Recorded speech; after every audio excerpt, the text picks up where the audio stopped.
진정으로 강한 사람은 강해 보이려 하지 않는다. 울고 싶었던 날이 있었습니다. 그런데 울지 않았습니다. 울면 안 된다고 생각했습니다. 내가 흔들리면 옆에 있는 사람들이 무너질 것 같았습니다.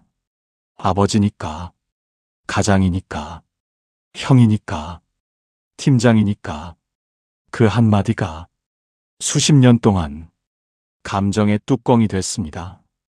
그런데 이 나이가 되어 가만히 돌아보니 그 뚜껑 아래 얼마나 많은 것들이 눌려 있었는지 오늘은 그 이야기를 하려 합니다.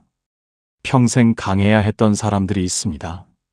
그리고 이제 그것을 조용히 내려놓기 시작한 사람들이 있습니다. 오래 살다 보니 이런 생각이 듭니다. 강함을 강요받은 사람은 약해지는 법을 배운 적이 없습니다. 그것이 가장 깊은 상처일 수 있습니다. 왜 우리는 그토록 오래 강해야 했는지 지금부터 함께 들여다보겠습니다. 회사에서 가장 힘든 시기가 있었습니다. 프로젝트는 엉켜가고 위에서는 압박이 내려오고 아래에서는 불만이 올라오고 집에 가면 가족 걱정이 기다리고 있었습니다. 그 시절 누군가에게 힘들다고 말한 적 있으십니까? 아마 없으셨을 겁니다. 말할 수 없었습니다. 힘들다고 하면 나약해 보일 것 같았습니다. 믿음을 잃을 것 같았습니다. 짐이 될 것 같았습니다. 그래서 혼자 버텼습니다. 웃는 얼굴로 출근했고 아무렇지 않은 척 퇴근했고 집에서도 강한 모습을 유지했습니다. 그게 남자답다고 배웠으니까요. 그게 가장의 역할이라고 믿었으니까요. 그런데 그 세월이 쌓이고 나서 어느 날 문득 내 감정이 어디 있는지 모르게 됐습니다. 기쁜 건지 슬픈 건지 화가 난 건지 지친 건지 그 경계가 흐릿해졌습니다. 나중에야 알았습니다. 강함을 강요받은 사람은 자기 감정을 읽는 법을 서서히 잃어버린다는 것을. 그것이 평생 강해야 했던 사람의 가장 깊은 상처입니다. 그리고 그 상처는 당신이 나쁜 사람이어서가 아닙니다. 당신이 너무 오래 혼자 버텨왔다는 증거입니다. 왜 우리 세대 남성들은 이렇게 강해야 했을까요? 그 뿌리를 들여다보면 억울함이 보입니다. 어릴 때 아버지가 우는 걸 본 적 있으십니까? 아마 거의 없으셨을 겁니다. 아버지도 울고 싶은 날이 분명히 있었을 겁니다. 그런데 보여주지 않았습니다. 그리고 우리는 그 모습을 보고 자랐습니다. 남자는 강해야 한다. 감정을 드러내면 안 된다. 힘들어도 버텨야 한다. 그 말을 직접 들은 적 없어도 우리는 이미 알고 있었습니다. 그것이 오해였습니다. 강한 게 아니었습니다. 강한 척을 배운 겁니다. 진짜 강함은 감정을 누르는 것이 아닙니다. 감정을 있는 그대로 바라볼 수 있는 것입니다. 그런데 우리는 그 방법을 배운 적이 없습니다. 강한 척만 배웠습니다. 이 나이가 되어 조용히 이런 생각이 듭니다. 강한 척을 배운 사람은 평생 자기 자신에게 연기를 하며 살아갑니다. 그 연기가 수십 년 동안 쌓여서 지금의 피로함이 됐습니다. 쇼펜하우어는 이 피로함의 뿌리를 정확히 짚었습니다. 그의 시선이 놀랍도록 우리 이야기와 맞닿아 있습니다. 오래된 친구를 만났습니다. 수십 년 만에 술 한잔 하다가 그 친구가 먼저 말했습니다. 나 사실 많이 힘들었어. 그 말을 듣는 순간 이상하게 눈물이 날 것 같았습니다. 내 이야기 같아서. 쇼펜하우어는 말했습니다. 인간은 사회 안에서 끊임없이 가면을 씁니다. 타인에게 보여주고 싶은 모습과 실제 자신 사이의 거리가 멀어질수록 내면의 고통은 깊어진다고.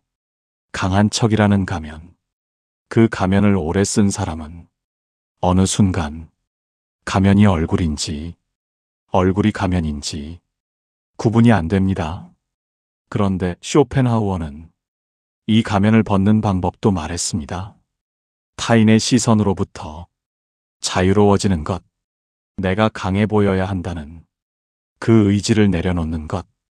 가면을 오래 쓴 사람은 자기 얼굴을 잊어버립니다.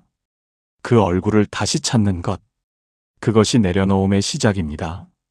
그렇다면 그 가면을 벗는다는 건 구체적으로 어떤 모습일까요? 관계가 달라지기 시작합니다. 50이 넘어서 처음으로 아내에게 말했습니다. 나 요즘 좀 힘들어. 말하고 나서 후회할 줄 알았습니다. 그런데 아내가 아무 말 없이 그냥 옆에 있어 줬습니다.